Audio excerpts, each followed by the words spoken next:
Yo esta herramienta la recomiendo muchísimo porque es una herramienta gráfica que se utiliza para planificar y programar todas estas tareas necesarias a lo largo del timing, del tiempo que vayamos a disponer.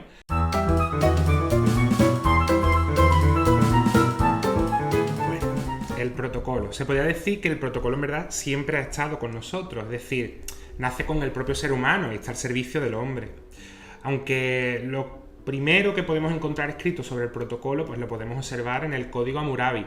Creo que databa de 1750 y algo antes de Cristo, si mal no recuerdo, y actualmente pues este código, ¿no?, se conserva en el Museo del Louvre en París. Esto fue todo un hito, ya que en este código pues, se describía desde la ceremonia de coronación del rey de Babilonia, que de hecho precisamente no ha cambiado mucho con respecto a las ceremonias actuales. Se regulaban también las precedencias de los cargos y los grupos sociales, los ciudadanos por un lado y todos esos siervos, ¿no?, por otro, y aparece también en el código pues las primeras recomendaciones sobre el protocolo del reino en cuanto a los tratamientos, las normas de cortesía e incluso también el respeto de los ciudadanos dentro del reino, ¿no? Si nos metemos ya en la llegada del protocolo moderno, por continuar un poco más en la historia, en el siglo XIV aparece uno muy básico en Europa, ¿vale? Pero realmente el crecimiento del protocolo como tal y su auge pues va a ser aproximadamente en el siglo XIX, finales del XVIII y principios también del XX, ¿vale? Llegando a Europa las primeras reglas del protocolo precisamente en este siglo, ¿no? A partir ya del inicio de 1910 aproximadamente, pues ya se daría el protocolo internacional, el que conocemos como protocolo internacional, que relacionando otro tipo de países, ¿no? Y ya en 1975 pues nace un protocolo ya empresarial, es decir, el protocolo oficial se empieza a expandir al sector privado y adquiere cierta relevancia en todos los ámbitos empresariales. Por supuesto, a día de hoy existen protocolos aplicados a diversos ámbitos y áreas, como puede ser pues, el protocolo social, el protocolo deportivo, protocolo en comidas, la etiqueta, el protocolo eclesiástico, el militar, entre muchos más, ¿no? La mejor recomendación es sin duda que te acostumbres a trabajar con el Real Decreto, ¿vale? El Real Decreto 2099/83 y más concretamente con el artículo 12. Porque es en ese artículo donde va a aparecer realmente lo que más nos importa. Yo lo tengo hasta plastificado. Te va a resolver muchísimas dudas sobre cómo ordenar las autoridades tanto en los actos oficiales como en los actos especiales. Por supuesto, no te debes olvidar de que debe haber cierta flexibilidad en la aplicación. Es decir, a veces te vas a encontrar pues, que asisten personas de última hora, que pueden tener un papel relevante en el acto y hay que ceder a algunos puestos, incluso la presidencia. Tampoco es lo mismo organizar un evento en Madrid que en una ciudad de Andalucía, por ejemplo. Cuando se dan categorías iguales, pues va a primar siempre la autoridad del lugar donde se celebre ese acto. Y también tendrás que tener en cuenta los rangos, tanto los individuales como los ministeriales y los colegiados. Pequeños detalles que si los tienes en cuenta y realizas tus propios bocetos de cómo puedes colocar a todas estas personas, pues en principio no tienes por qué tener ningún problema y el evento, al menos en el aspecto del protocolo, es decir, el aspecto protocolario, pues seguramente va a ser un éxito. Todas las fases son importantes. ¿Por qué? Porque nos van a ayudar a controlar todo el proceso en cuanto a la organización de un evento y de manera previa también al desarrollo de ese evento, del mismo, ¿no? Para esto se suele recomendar pues, emplear, por ejemplo, un diagrama de Gantt. Yo esta herramienta la recomiendo muchísimo porque es una herramienta gráfica que se utiliza para planificar y programar todas estas tareas necesarias a lo largo del timing, del tiempo que vayamos a disponer. Y es como si fuera una tabla donde en la primera columna pues vamos a colocar las diferentes actividades a realizar y en las demás columnas pues las semanas o días de los que disponemos. Entonces, cada tarea, ¿cómo se representa? Pues una línea y el tiempo estimado para cada una de estas tareas pues se visualizaría pues, mediante una barra horizontal cuyo extremo izquierdo se va a corresponder pues, con la fecha con la que iniciamos y el extremo derecho pues la fecha en la que va a finalizar esa tarea. Las relaciones públicas la podríamos definir como ese conjunto de actividades organizadas por empresas, organizaciones e incluso también instituciones, ¿no? Para lograr una imagen que sea favorable, de credibilidad, confianza y estima tanto del público interno como del externo, ¿vale? Tenemos que tener en cuenta estos dos públicos, teniendo en cuenta pues también los objetivos empresariales que nos pongamos, ¿no? O objetivos institucionales. La comunicación interna, por ejemplo, entraría aquí. Si, por ejemplo, colocamos un buzón de sugerencias en una empresa para que los empleados y empleadas pues, propongan, no sé, mecanismos de mejora, esto sería una herramienta dentro de las relaciones públicas. Es decir, un buzón de sugerencias es una herramienta dentro de las relaciones públicas. Y esto valdría, pues, en principio también para que se consiga una serie de relaciones entre los públicos, en este caso internos. Entonces, ¿A qué venía esto? Ah, sí. ¿En qué se vinculan las relaciones públicas con el protocolo, ¿no? Que es lo que me estáis preguntando. Pues el protocolo al final es una herramienta de comunicación social que nos trae pues, una serie de normas, de usos, de tradiciones, prácticas de cortesía, ¿no?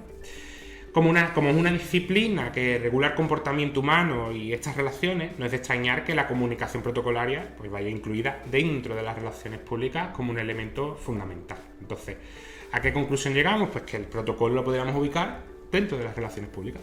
Pues bien, esto es un debate que lleva ya muchísimo tiempo abierto. ¿Por qué? Porque desde el protocolo pues, siempre se ha indicado la necesidad de emplear invitaciones físicas, ¿no?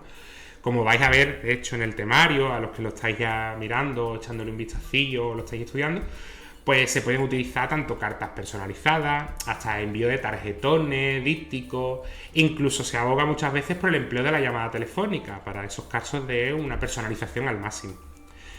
Cuidado con esto, siempre con la equivalencia entre los comunicantes para no perder la fuerza de la invitación. Es decir, no es lógico que un jefe de gabinete de un consejero de gobierno autonómico, por ejemplo, llame directamente a otro consejero de otra comunidad que quiera invitar.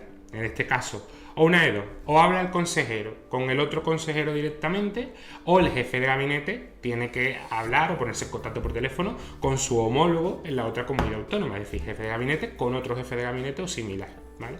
Volviendo a la cuestión de la invitación por correo electrónico, cada vez es más habitual, ¿vale? De hecho, son ya muchas las instituciones públicas y las entidades también privadas que recurren a este sistema, porque abarata costes, permite más inmediatez, posibilita una mayor personalización y facilita el proceso también de confirmación de asistencia. Tenemos un feedback muy rápido. Sí hay que tener claro que el envío por internet no es negativo y de hecho el futuro va a pasar por ahí. Pero es cierto que hoy por hoy todavía pues, produce un poco de extrañeza, ¿no? Hay personas que consideran este medio como poco elegante frente al papel y no siempre tampoco se dispone del correo personal del invitado o invitada al que nos dirigimos.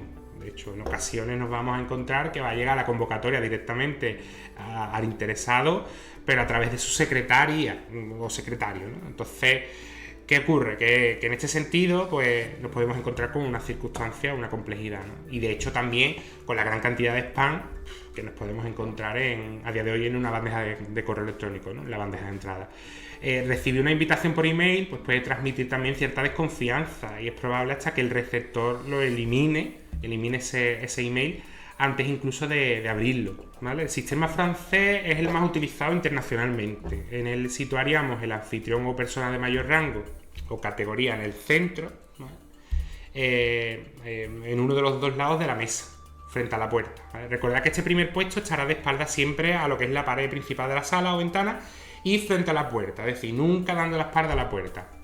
Y aquí os meto un dato curioso que a mí me encanta, que esto es que precisamente viene de hace ya varios siglos, ¿no? Debido a que para cuidar la protección de los reyes, por ejemplo, y evitar que pudieran ser atacados de improviso, ¿no?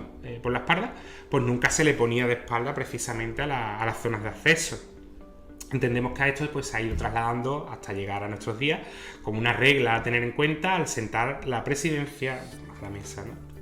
Pues bien, en este sistema a los extremos sentaríamos a las categorías inferiores. Es decir, pondríamos a los dos lados de los extremos pues, en las categorías inferiores, porque en el centro es donde va a ir la presidencia, ¿vale? Y iríamos alternando esas categorías desde el centro hasta situarlo a estos dos extremos. Frente a este sistema, el francés, ¿no? Pues nos encontraremos en el anglosajón, con la presidencia en la cabecera de la mesa, es decir, al final de la mesa, pues justamente en el extremo, se colocaría aquí la presidencia. Esta disposición, que se usa menos en la realidad, es muy conocida pues gracias a la ficción o en el cine, ¿no? En muchas películas, en muchas series hemos visto siempre sentados al malo malísimo o a la persona que más manda al extremo y a los lados sentado toda la gente, ¿no? De hecho, cuanto más cerca estén a esa presidencia, pues son como las autoridades más importantes, ¿no? Incluso en el ámbito social hemos dicho alguna vez que alguien presidía la mesa y se sentaba en el extremo, ¿no? Cuando estamos comiendo con nuestros padres o con nuestros abuelos, pues siempre sentamos al extremo a esa persona, ¿no? Porque le damos como mayor importancia, estando visible también para el resto de comensales. En el caso de que haya una doble presidencia, pues, o asiste un anfitrión de honor, en este sentido, pues la segunda persona se coloca al otro extremo de la mesa, al extremo opuesto.